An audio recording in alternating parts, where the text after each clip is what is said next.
আমি আমার আব্বুর সাথে আসছি এবং এইখানে নামাজ পড়ে অনেক শান্তি পাওয়া যায় এবং খোলা আকাশের নিচে যে নামাজ পড়ি এটা আলাদা একটা শান্তি। আসসালামু আলাইকুম, ঈদ মুবারক সবাইকে। আজকে এই ঐতিহ্যবাহী শাহিদগাহ মাঠে নামাজ পড়ে আমি খুবই আনন্দিত। লক্ষ মানুষের সাথে নামাজ পড়তে পেরেছি, নিজে খুব ভাগ্যবান মনে করছি। আজকে আমি শাহিদগাহ মাঠে নামাজ আদায় করলাম ঈদগাহ, আর অনেক মানুষ হয়েছে, খুবই ভালো লাগে। এত এত মানুষ হয়েছে, আপনারা যেদিকে চাইবা শুধু মানুষ আর মানুষ দেখতে পারবা। এত মানুষ হয়েছে আজকে ঈদগাহ নামাজের মানুষ, এবং কি রাস্তাটা পর্যন্ত ফিল আপ হয়েছে, এত মানুষ হয়েছে। তো আজকে ভালো লাগছে আমার এখানে জামাতে নামাজ পড়তে আইয়া ঈদগাহ মাঠও। আসসালামু আলাইকুম, সবাইকে ঈদ মোবারক। আসসালামু আলাইকুম।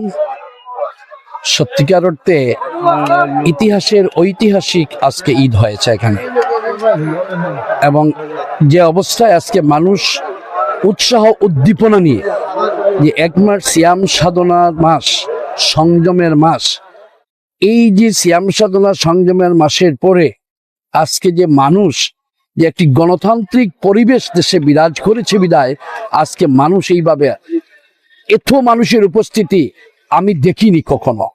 এর মানেই হচ্ছে আল্লাহর রহমত এবং মানুষের যে এক মাস সিয়াম সাধনা সংযম করে আল্লাহর সন্তুষ্টি লাভ করার জন্য আজকে ঐতিহাসিক শাহিদগাহ ময়দানে এই খোলা আকাশের নিচে এখানে সবাই সমবেত হয়েছে। এবং বিশেষ করে সিলেটের যে দুইজন মন্ত্রীর কথা বলছেন, ওনারা অত্যন্ত দক্ষ, এটা বলার আর অবকাশ থাকে না। সাবেক মেয়র, বর্তমান মাননীয় প্রবাসী কল্যাণ মন্ত্রী, সত্যিকারের একটা অদ্ভুত বিষয়, গতকালকে রাত্রে ঢাকায় গিয়ে আজকে আবার এখানে উপস্থিত।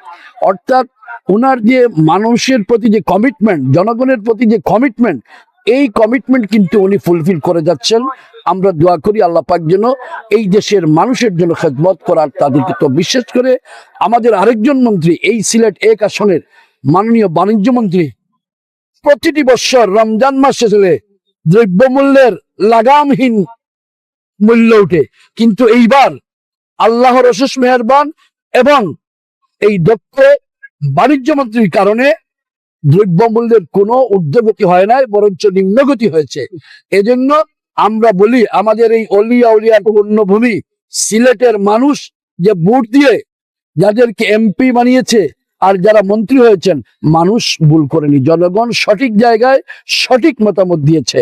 এবং আজকে এখানে যারা উপস্থিত হয়েছেন এবং তাদের দুজনেরই কথাবার্তা শুনেছেন, বিশেষ করে আজকে যিনি দোয়া করলেন আমাদের বরুণার সাহেব, ওনার যে দোয়া, ওনার যে নামাজের পরে যে খুতবা পড়েছেন, এই খুতবার মধ্যেই কিন্তু অনেক কিছু বলেছেন।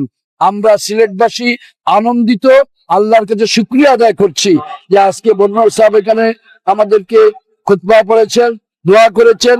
পাশাপাশি আমাদের এই সিলেট নগরীর সকল মানুষকে এবং দেশে বিদেশে অবস্থানরত সকলকে মহানগর বিএনপির পক্ষ থেকে, আমার পক্ষ থেকে ঈদ উল ফিতরের শুভেচ্ছা, ঈদ মোবারক।